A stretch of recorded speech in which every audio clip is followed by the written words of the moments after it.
નમસ્તે વિદ્યાર્થી મિત્રો, અગાઉ આપણે સુરેખ વાહકતા અને વર્તુળાકાર લૂપમાં વિદ્યુત પ્રવાહ પસાર કરતા તેની આસપાસ ઉદ્ભવતા ચુંબકીય ક્ષેત્ર વિશે આપણે આકૃતિ દ્વારા સમજી ગયા. આ ઉપરાંત વિદ્યાર્થી મિત્રો આપણે એ સુરેખ તાર અને વર્તુળાકાર લૂપ અથવા તો વર્તુળાકાર ગૂંચળામાં ઉત્પન્ન થતું જે ચુંબકીય ક્ષેત્ર છે એ કેવા પ્રકારનું ઉત્પન્ન થાય છે એટલે કે કોની પર આધાર રાખે છે તે પણ આપણે સમજી ગયા છે. તો જેવી રીતે આપણે સુરેખ વાહકતા અને વર્તુળાકાર લૂપ અથવા તો વર્તુળાકાર ગૂંચળા વિશે સમજી ગયા, તેવી રીતે આજે આપણે સોલેનોઇડમાંથી વિદ્યુત પ્રવાહ પસાર કરવાને કારણે ઉત્પન્ન થતા ચુંબકીય ક્ષેત્ર વિશે સમજીએ. તો જેવી રીતે આપણે સુરેખ વાહકતા વિશે સમજ્યા તેવી જ રીતે આજે આપણે સોલેનોઇડ વિશે સમજીશું. તો સોલેનોઇડ માંથી વિદ્યુત પ્રવાહ પસાર કરતા ઉત્પન્ન થતું ચુંબકીય ક્ષેત્ર.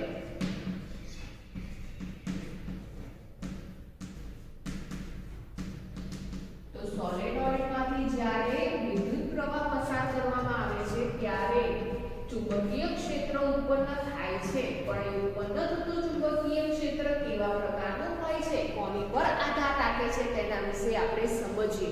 તો વિદ્યાર્થી મિત્રો, સૌથી પહેલા તો આપણે સોલેનોઇડ કોને કહેવામાં આવે છે તે સમજીએ. તો સોલેનોઇડ કોને કહીશું? અગાઉ આપણે સુરેખ વાહકતા સમજી ગયા. તો સુરેખ વાહકતા જે શબ્દ બોલાય એટલે તરત જ ખ્યાલ આવી જાય છે કે એક સીધી રેખા એટલે કે એક સીધો તાર હોય અને શું કહેવામાં આવે છે? સુરેખ વાહક તાર કહેવામાં આવે છે. તો જે શબ્દ છે એ શબ્દ દ્વારા જ આપણને ખ્યાલ આવી જાય છે કે સીધો જે તાર છે એને સુરેખ વાહક તાર કહીએ છીએ. એવી જ રીતે વર્તુળાકાર લૂપ પણ સમજી ગયા કે જે સુરેખ વાહક તાર છે એ તારને જો વર્તુળાકાર રીતે વીંટાળવામાં આવે છે, એ વર્તુળાકાર જે ભાગ છે એને શું કહીશું? તો આ રચનાને કહેવામાં આવે છે વર્તુળાકાર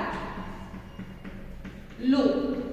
અને એવી જ રીતે આ જે વાહક તાર છે એ વાહક તારને વર્તુળાકાર રીતે વીંટાળીને તેનું ગૂંચળું તૈયાર કરવામાં આવે તો તેને શું કહેવામાં આવે છે? તો તેને વર્તુળાકાર ગૂંચળું તરીકે ઓળખવામાં આવે છે. તો અહીંયા જે શબ્દો છે એ શબ્દો પરથી જ આપણને ખ્યાલ આવે છે કે એ ની રચના કેવી જોવા મળે છે. પરંતુ વિદ્યાર્થી મિત્રો, અહીંયા છે સોલેનોઇડ.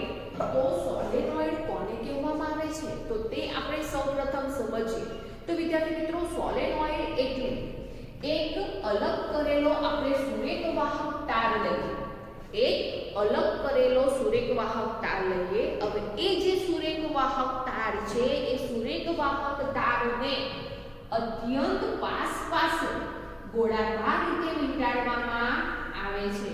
તો અલગ કરેલો જે તાર છે એ તારને પાસે અત્યંત નજીક વર્તુળાકાર રીતે વાળવામાં આવે છે, વીંટાળવામાં આવે છે ત્યારે જે નળાકાર રચના તૈયાર થાય છે. તો આ જે સુરેખ વાહક તાર છે એ સુરેખ વાહક તારને પાસે એકદમ નજીક અત્યંત નજીક વર્તુળાકાર રીતે વીંટાળવામાં આવે છે.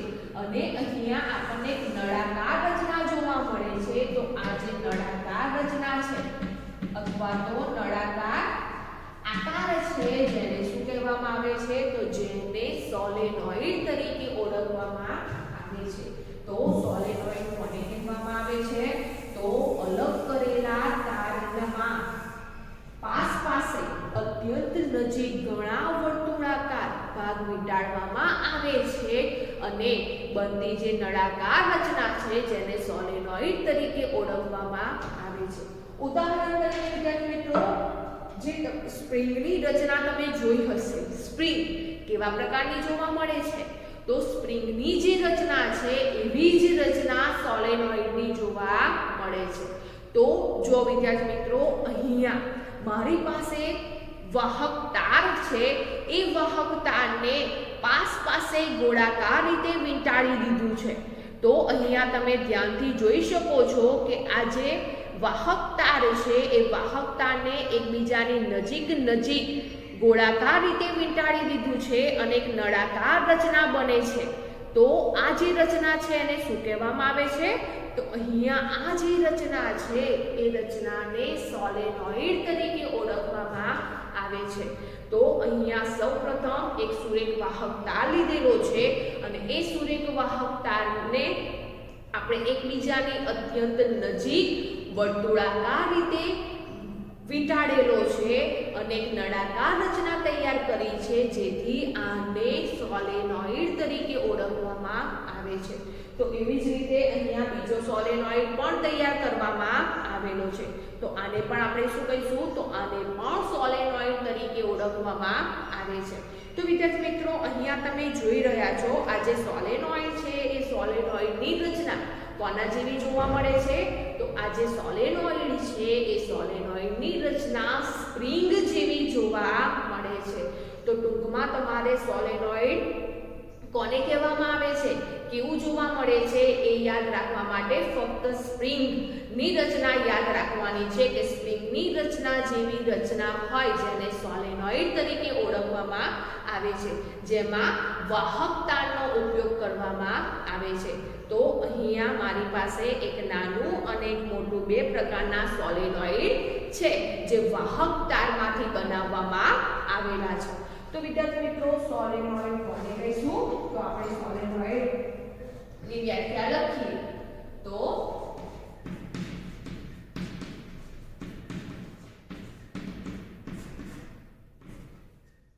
અલગ કરેલા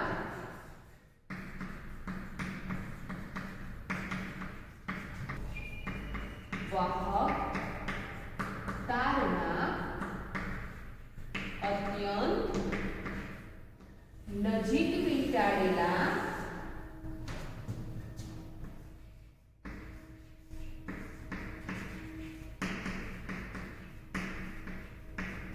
ઘણા વર્તુળાકાર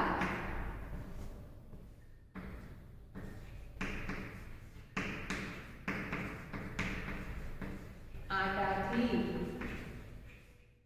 બનતી નળાકાર રચનાને શું કહેવામાં આવે છે? સોલેનોઇડ તરીકે ઓળખવામાં આવે છે.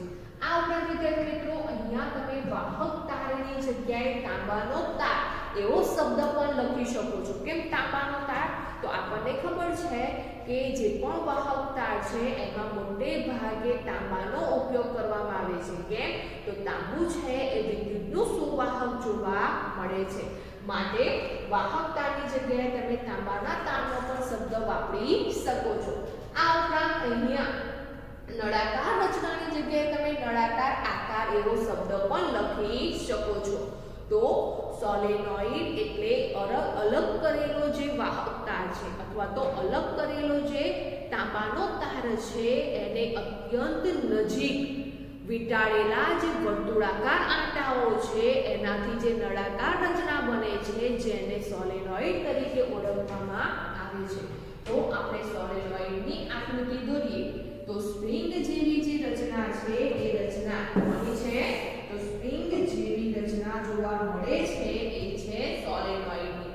તો અહીંયા અલગ કરેલો જે તાર છે એ અલગ કરેલા તારની અત્યંત નજીક આપણે તાંબાના તારને વીંટાળીએ છીએ અને ઘણા વર્તુળાકાર આંટાઓ બનાવીએ છીએ અને એક નળાકાર આકાર તૈયાર થાય છે.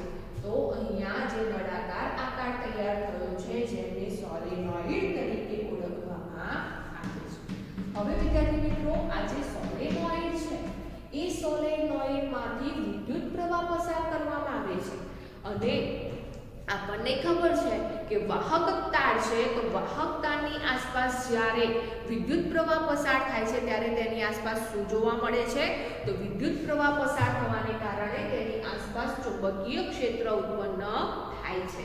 તો અહીંયા જે સોલેનોઇડ છે એ સોલેનોઇડમાં આપણે વિદ્યુત પ્રવાહ પસાર કરવાનો છે. તો અહીંયા સોલેનોઇડમાં વિદ્યુત પ્રવાહ પસાર કરવા માટે સોલેનોઇડ સાથે વિદ્યુત પરિપથનું જોડાણ કરવામાં આવે છે. તો તે આપણે આકૃતિ દ્વારા સમજીએ. તો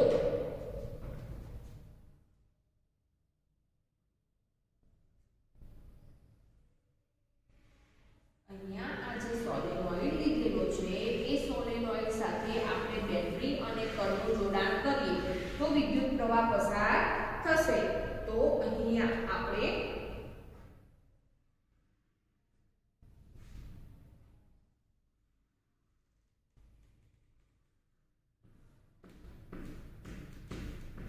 બેટરી અને કળનું જોડાણ કરીએ છીએ. શા માટે કરીએ છીએ? તો આપણને ખબર છે સોલેનોઇડમાં આપણે વિદ્યુત પ્રવાહ પસાર કરવાનો છે.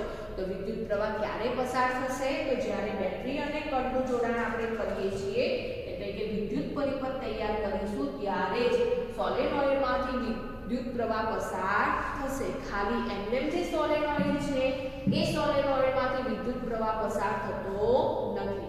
હવે વિદ્યાર્થી મિત્રો આપણને ખબર છે હવે જે કળ છે એટલે કે જે સ્વિચ છે એ સ્વિચ ચાલુ કરવામાં આવે છે ત્યારે જે વિદ્યુત પ્રવાહ છે એ વિદ્યુત પ્રવાહ કઈ દિશામાં વહન પામે છે?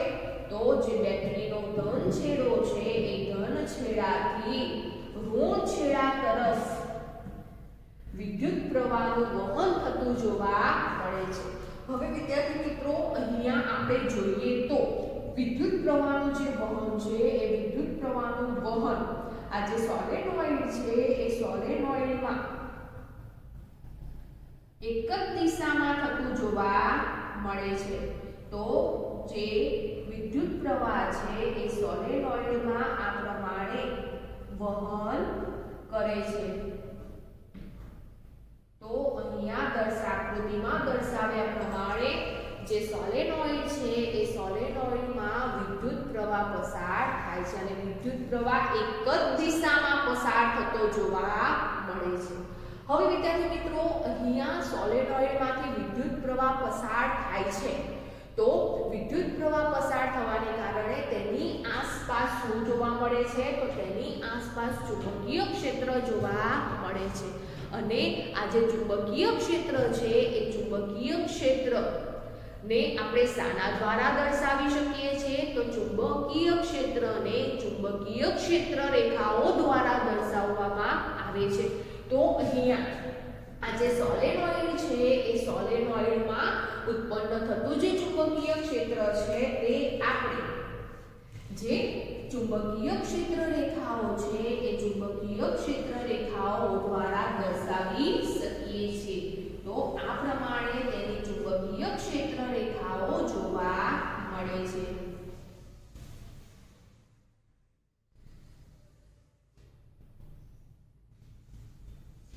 અહીંયા આકૃતિમાં આપણે જોઈએ છીએ એ પ્રમાણે તેની ચુંબકીય ક્ષેત્ર રેખાઓ જોવા મળે છે.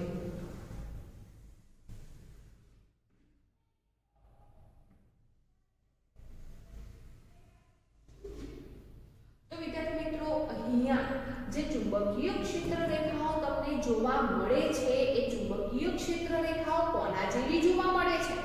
તો અગાઉ આપણે ગજિયા ચુંબકમાં ઉત્પન્ન થતી ચુંબકીય ક્ષેત્ર રેખાઓ વિશે સમજી ગયા, ઉપરાંત તેની લાક્ષણિકતાઓ વિશે સમજી ગયા છે. તો ગજિયા ચુંબકમાં જેવી ચુંબકીય ક્ષેત્ર રેખાઓ જોવા મળે છે એ જ પ્રમાણેની ચુંબકીય ક્ષેત્ર રેખાઓ અહીંયા સોલેનોઇડમાં જોવા મળે છે. હવે વિદ્યાર્થી મિત્રો આ જે ચુંબકીય ક્ષેત્ર રેખાઓ છે એની દિશા કેવી રીતે નક્કી કરવામાં આવે છે? તો આપણને ખબર છે ચુંબકીય ક્ષેત્ર રેખાઓની દિશા નક્કી કરવા માટે જમણા હાથના અંગૂઠાના નિયમનો ઉપયોગ કરવામાં આવે છે. તો અહીંયા આ જે ચુંબકીય ક્ષેત્ર રેખાઓ છે એ ચુંબકીય ક્ષેત્ર રેખાઓની દિશાની વાત કરીએ તો દિશા આપણે કેવી રીતે નક્કી કરી શકીએ છીએ? તો જમણા હાથના અંગૂઠાના નિયમ પરથી આપણે જ્યારે ચુંબકીય ક્ષેત્ર રેખાઓની દિશા નક્કી કરીએ છીએ ત્યારે એ દિશા આપણને આ પ્રમાણેની જોવા મળે છે. તો અહીંયા તમે જોઈ રહ્યા છો કે એક ચુંબકીય ક્ષેત્ર રેખા છે એ વર્તુળાકાર રીતે ચુંબક જે સોલેનોઇડ છે એ સોલેનોઇડની આસપાસ જોવા મળે છે. તો અહીંયા વર્તુળાકાર માર્ગે ગોઠવાયેલી જે પણ ચુંબકીય ક્ષેત્ર રેખાઓ છે તેમની દિશા જમણા હાથના અંગૂઠાના નિયમ પરથી નક્કી કરીએ છીએ ત્યારે આપણે તેની દિશા આ પ્રમાણે દર્શાવી શકીએ છીએ. હવે વિદ્યાર્થી મિત્રો તમે અહીંયા આકૃતિમાં ધ્યાનથી જોઈ શકો છો. તો તમે આ જે વર્તુળાકાર ચુંબકીય ક્ષેત્ર રેખાની આપણે વાત કરીએ તો જે સોલેનોઇડ છે એ સોલેનોઇડની બહારની તરફ જે ચુંબકીય ક્ષેત્ર રેખા છે એ આ તરફ જોવા મળે છે અને અંદરની તરફ આ પ્રમાણે જોવા મળે છે. તો હમણાં આપણે સમજ્યા કે અહીંયા જે ચુંબકીય ક્ષેત્ર રેખાઓ છે એ કોના જેવી જોવા મળે છે. તો અહીંયા દર્શાવેલી જે ચુંબકીય ક્ષેત્ર રેખાઓ છે તે ગજિયા ચુંબકની જે ક્ષેત્ર રેખાઓ છે તેના જેવી જોવા મળે છે. તો તેની લાક્ષણિકતા વિશે આપણે સમજી ગયા છીએ કે ગજિયા ચુંબકમાં જોવા મળતી જે ચુંબકીય ક્ષેત્ર રેખાઓ છે તે ચુંબકની બહારના વિસ્તારમાં ઉત્તર ધ્રુવથી દક્ષિણ ધ્રુવ તરફ જાય છે અને ચુંબકની અંદરના વિસ્તારમાં દક્ષિણ ધ્રુવથી ઉત્તર ધ્રુવ તરફ જતી જોવા મળે છે. તો વિદ્યાર્થી મિત્રો અહીંયા ગજિયા ચુંબક જેવી ચુંબકીય ક્ષેત્ર રેખાઓ હોવાને કારણે અહીંયા જે સોલેનોઇડ છે એ સોલેનોઇડની બહારની તરફ ઉત્તર ધ્રુવથી દક્ષિણ ધ્રુવ તરફ ચુંબકીય ક્ષેત્ર રેખાઓ શું કરે છે વહન થતું જોવા મળે છે. તો અહીંયા જે સોલેનોઇડ છે એ સોલેનોઇડનો જે એક છેડો છે એ ઉત્તર ધ્રુવ તરીકે અને જે બીજો છેડો છે એ દક્ષિણ ધ્રુવ તરીકે વર્તે છે જેથી કરીને સોલેનોઇડની બહારની તરફ ઉત્તર ધ્રુવથી દક્ષિણ ધ્રુવ તરફ અને સોલેનોઇડની અંદરની તરફ દક્ષિણ ધ્રુવથી ઉત્તર ધ્રુવ તરફ ચુંબકીય ક્ષેત્ર રેખાઓ જાય છે. તો સૌથી પહેલા તો સોલેનોઇડમાં વિદ્યુત પ્રવાહ પસાર કરતા ચુંબકીય ક્ષેત્ર ઉત્પન્ન થાય છે. આ ઉત્પન્ન થતું જે ચુંબકીય ક્ષેત્ર છે એને ચુંબકીય ક્ષેત્ર રેખાઓ દ્વારા દર્શાવી શકાય.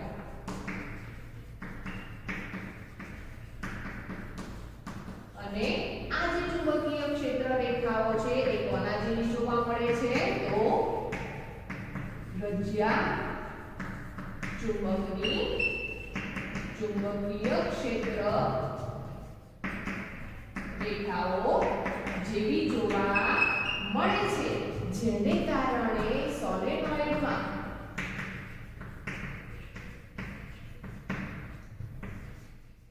એક છેડો ઉત્તર ધ્રુવ અને બીજો છેડો દક્ષિણ ધ્રુવ તરીકે વર્તે છે. તો અહીંયા જે સોલેનોઇડ છે એ સોલેનોઇડમાં જ્યારે વિદ્યુત પ્રવાહ પસાર કરવામાં આવે છે ત્યારે ચુંબકીય ક્ષેત્ર ઉત્પન્ન થાય છે. ઉત્પન્ન થતું ચુંબકીય ક્ષેત્ર રેખાઓ દ્વારા દર્શાવવામાં આવે છે અને એ ચુંબકીય ક્ષેત્ર રેખાઓ ગજિયા ચુંબકની જે ચુંબકીય ક્ષેત્ર રેખાઓ છે તેના જેવી જોવા મળે છે જેને કારણે સોલેનોઇડનો જે એક છેડો છે એ એક છેડો ઉત્તર ધ્રુવ તરીકે અને બીજો છેડો દક્ષિણ ધ્રુવ તરીકે વર્તે છે. આ આપણા વિદ્યાર્થી મિત્રો તમે અહીંયા સોલેનોઇડની અંદર રહેલી જે ચુંબકીય ક્ષેત્ર રેખાઓ છે તેને ધ્યાનથી જુઓ તો તેમાં જે ઉત્પન્ન થતું જે ચુંબકીય ક્ષેત્ર છે એ કેવું જોવા મળે છે. તો અહીંયા જે ક્ષેત્ર રેખાઓ છે એ એકબીજાને કેવી જોવા મળે છે તો એકબીજાને સમાંતર જોવા મળે છે. તો હવે સોલેનોઇડની અંદર ઉત્પન્ન થતા ચુંબકીય ક્ષેત્રની વાત કરીએ તો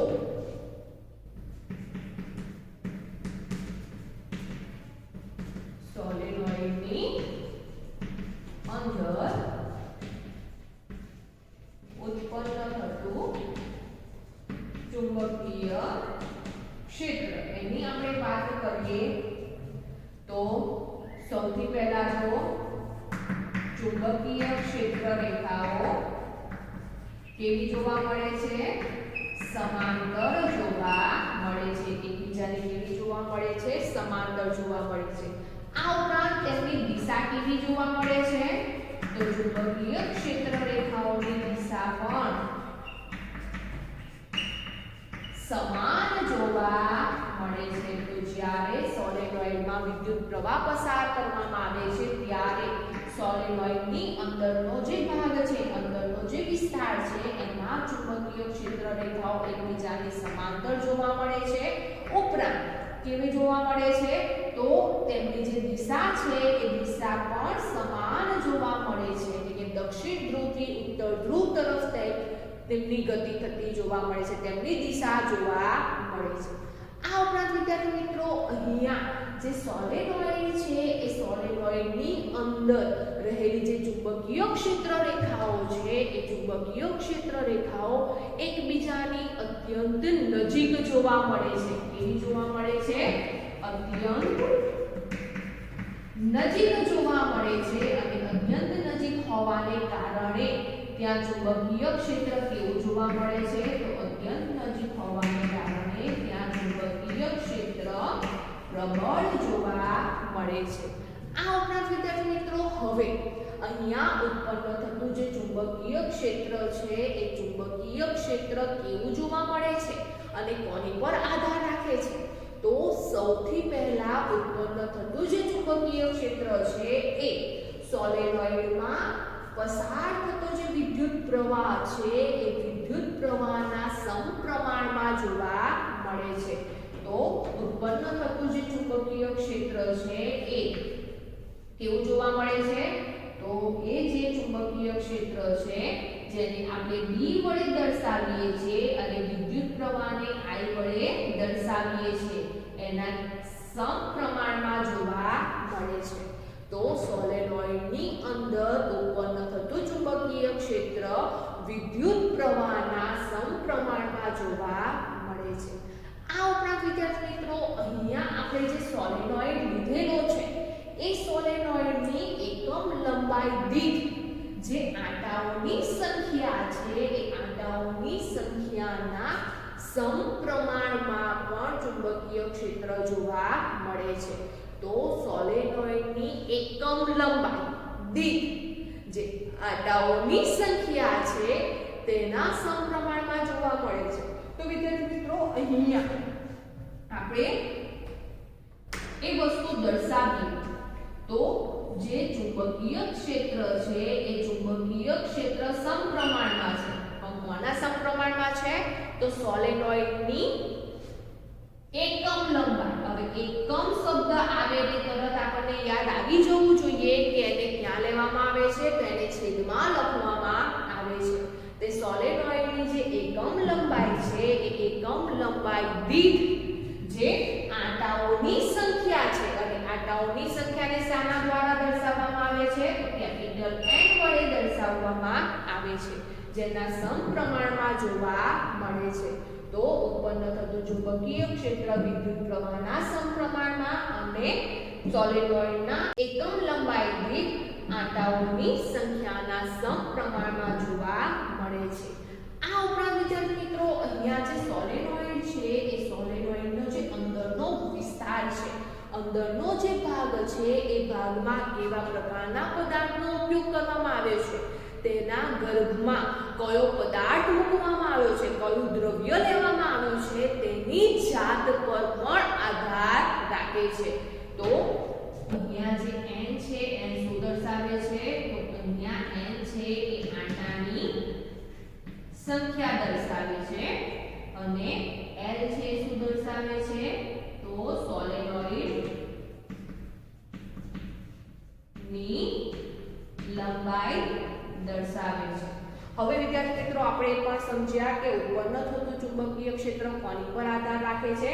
તો ઉત્પન્ન થતું જે ચુંબકીય ક્ષેત્ર છે એ સોલેનોઇડની અંદર એટલે કે સોલેનોઇડના ગર્ભમાં રહેલો જે દ્રવ્ય છે એ દ્રવ્યની જાત પર પણ આધાર રાખે છે। તો આમ જે સોલેનોઇડ છે એ સોલેનોઇડમાં જ્યારે વિદ્યુત પ્રવાહ પસાર કરવામાં આવે છે ત્યારે તેની આસપાસ ચુંબકીય ક્ષેત્ર ઉત્પન્ન થાય છે અને ઉત્પન્ન થતું ચુંબકીય ક્ષેત્ર રેખાઓ દ્વારા દર્શાવી શકાય છે। તો અહીંયા આકૃતિમાં આપણે જોઈ શકીએ છીએ કે અહીંયા જે ચુંબકીય ક્ષેત્ર રેખાઓ છે કોના જેવી જોવા મળે છે? તો ભજીયા ચુંબકની ચુંબકીય ક્ષેત્ર રેખાઓ જેવી જોવા મળે છે। જેથી તેની લાક્ષણિકતાઓ પણ કેવી જોવા મળશે? તો જેથી તેની લાક્ષણિકતાઓ પણ ભજીયા ચુંબકની જે ચુંબકીય ક્ષેત્ર રેખાઓ છે તેની લાક્ષણિકતા જેવી જ લાક્ષણિકતાઓ જોવા મળે છે કે તે બંધ માર્ગ રચે છે। સોલેનોઇડની બહારની તરફ ઉત્તર ધ્રુવથી દક્ષિણ ધ્રુવ તરફ જાય છે અને સોલેનોઇડની અંદર દક્ષિણ ધ્રુવથી ઉત્તર ધ્રુવ તરફ જાય છે જેથી સોલેનોઇડનો એક છેડો ઉત્તર ધ્રુવ અને બીજો છેડો દક્ષિણ ધ્રુવ તરીકે વર્તે છે। આ ઉપરાંત જે ચુંબકીય ક્ષેત્ર રેખાઓ છે એકબીજાને ક્યારેય છેદતી નથી। ઉપરાંત તે સદિશ રાશિ છે એટલે કે તે મૂલ્ય અને દિશા બંને દર્શાવે છે અને આ ઉપરાંત વિદ્યાર્થી મિત્રો સોલેનોઇડની અંદરના ભાગમાં ચુંબકીય ક્ષેત્ર રેખાઓ સમાંતર જોવા મળે છે, અત્યંત નજીક જોવા મળે છે જેથી સોલેનોઇડની અંદરના વિસ્તારમાં જે ચુંબકીય ક્ષેત્ર છે એ પ્રબળ જોવા મળે છે અને કેવા પ્રકારનું જોવા મળે છે? કોની પર આધાર રાખે છે?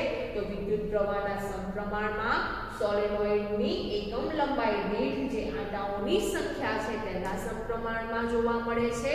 ઉપરાંત જે સોલેનોઇડની અંદરના વિસ્તારમાં કોઈ પદાર્થ રાખવામાં આવેલો છે જે દ્રવ્ય છે એ દ્રવ્યની જાત પર પણ આધાર રાખે છે।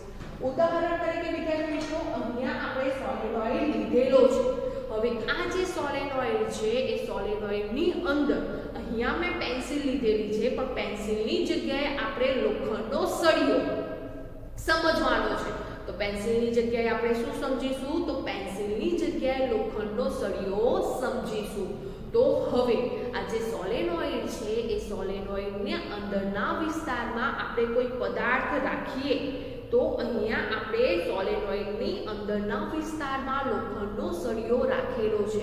તો લોખંડ છે એ લોખંડની જાત ઉપર પણ ચુંબકીય ક્ષેત્ર કેવું જોવા મળે છે? તો તેની પર આધાર રાખે છે। તો આ જે સોલેનોઇડની ગર્ભમાં આપણે જે પણ કોઈ પદાર્થ રાખીએ છીએ એ પદાર્થની જાત ઉપર પણ ચુંબકીય ક્ષેત્ર આધાર રાખે છે।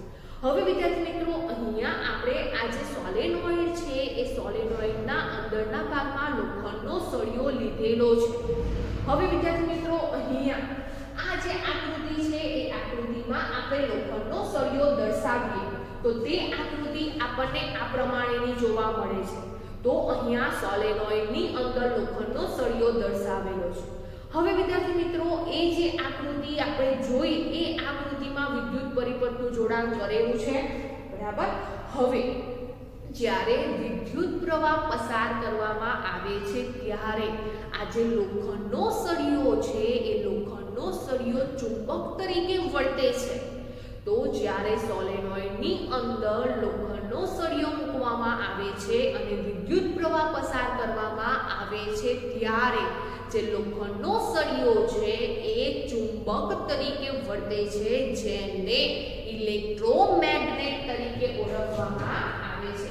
તો આ શબ્દ તમે બધા સાંભળીને આવ્યા છો અને સાંભળેલો છે કે ઇલેક્ટ્રોમેગ્નેટ।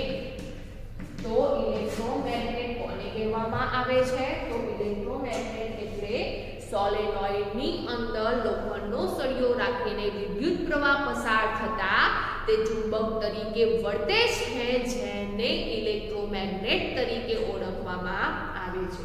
હવે વિદ્યાર્થી મિત્રો આ જે ઇલેક્ટ્રોમેગ્નેટ છે એ ઇલેક્ટ્રોમેગ્નેટમાં જ્યારે આપણે વિદ્યુત પ્રવાહ પસાર કરીએ છીએ ત્યારે ચુંબકીય ક્ષેત્ર ઉત્પન્ન થાય છે। ચુંબકીય ક્ષેત્ર ઉત્પન્ન થવાને કારણે લોખંડનો સળિયો ચુંબક તરીકે વર્તે છે। હવે વિદ્યાર્થી મિત્રો એ ઉત્પન્ન થતું ચુંબકીય ક્ષેત્ર કેવું જોવા મળે છે? તો ઇલેક્ટ્રોમેગ્નેટમાં પણ વિદ્યુત પ્રવાહ પસાર કરવામાં આવે છે ત્યારે વિદ્યુત પ્રવાહ એક સમાન દિશામાં જોવા મળે છે, એટલે કે સમાન દિશામાં તેનું વહન થતું જોવા મળે છે. ઉપરાંત ઉત્પન્ન થતી ચુંબકીય ક્ષેત્ર રેખાઓ આપણને આ પ્રમાણેની જોવા મળે છે, જેથી ઇલેક્ટ્રોમેગ્નેટમાં ઉત્પન્ન થતું ચુંબકીય ક્ષેત્ર વિદ્યુત પ્રવાહના સમપ્રમાણમાં જોવા મળે છે. ઉપરાંત સોલેનોઇડના એકમ લંબાઈ દીઠ આંટાની સંખ્યાના સમપ્રમાણમાં જોવા મળે છે.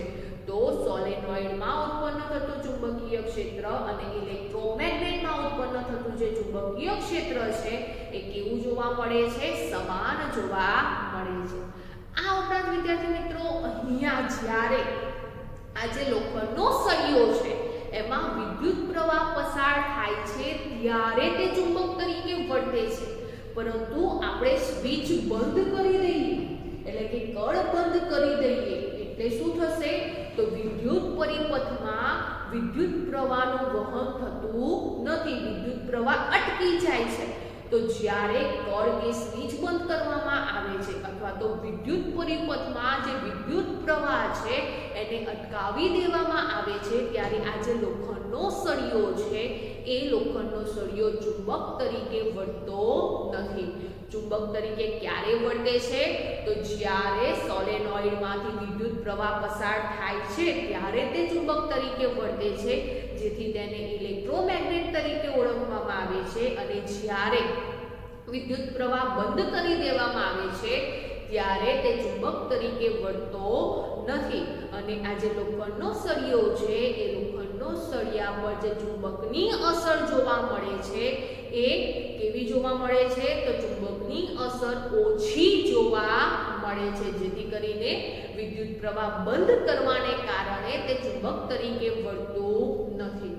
આ ઉપરાંત વિદ્યાર્થી મિત્રો જ્યારે પણ સોલેનોઇડમાં રાખેલા લોખંડના સળિયા પછી જો સોલેનોઇડમાં વિદ્યુત પ્રવાહ પસાર થતા એ ચુંબક તરીકે વર્તે છે, ત્યાર પછી એ જે લોખંડનો સળિયો છે એ લોખંડના સળિયામાં જે ચુંબકના ગુણધર્મો જોવા મળે છે એ ચુંબકના ગુણધર્મો પણ લોખંડના સળિયામાં જોવા મળે છે.